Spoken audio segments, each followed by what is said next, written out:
Hi everyone, my name is Charlene from Soul Sensibility, and today I'm going to be making tattoo soaps inspired by Anne Marie of brambleberry.com.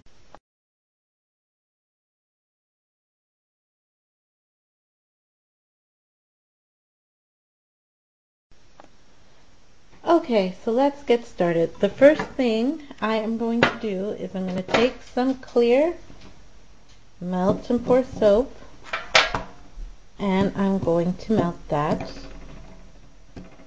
in the microwave, so I will be right back. Okay, so I've melted the clear melt and pour soap at 30-minute intervals in the microwave.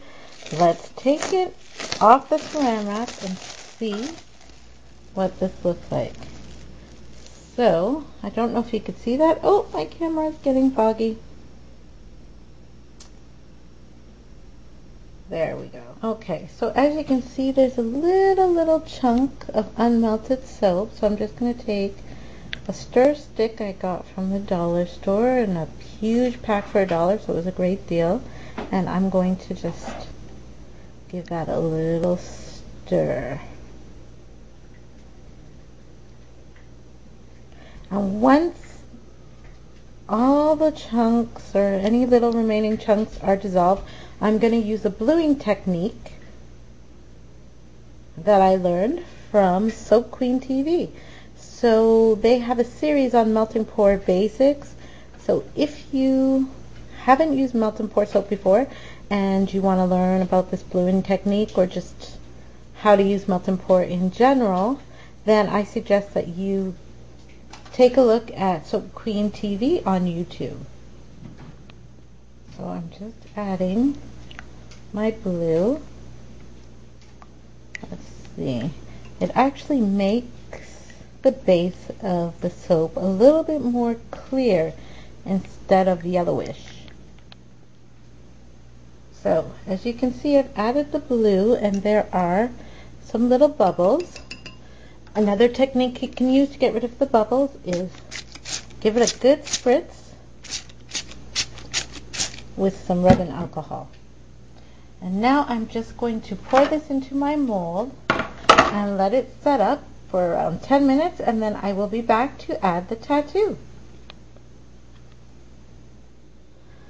Okay, so now it's been several minutes and it's time to add the tattoo. And I'm going to add this tattoo. So what I'm going to do is take off the film. I'm going to place it down on the soap like that because the soap is fairly firm. You can see I can press it. Place it down on the soap like that, and then I will be back. What I'm going to do after that is I'm going to melt some white melt and pour soap, pour it on the top, and then I will be back with the finished result. So now I've melted my white base.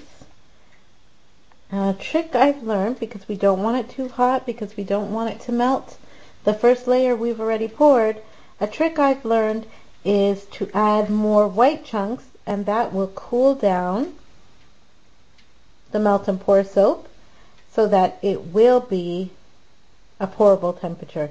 Now I use a candy thermometer, but I like the pointed thermometers, which I think I'll get. So once this is cooled down to between 100 and I would say 19, yeah, a little bit below 120, just a slightly pouring temperature, I am going to pour it over our tattoos. But first I am going to add a little bit of fruit slices fragrance oil. And I will be back with the finished results.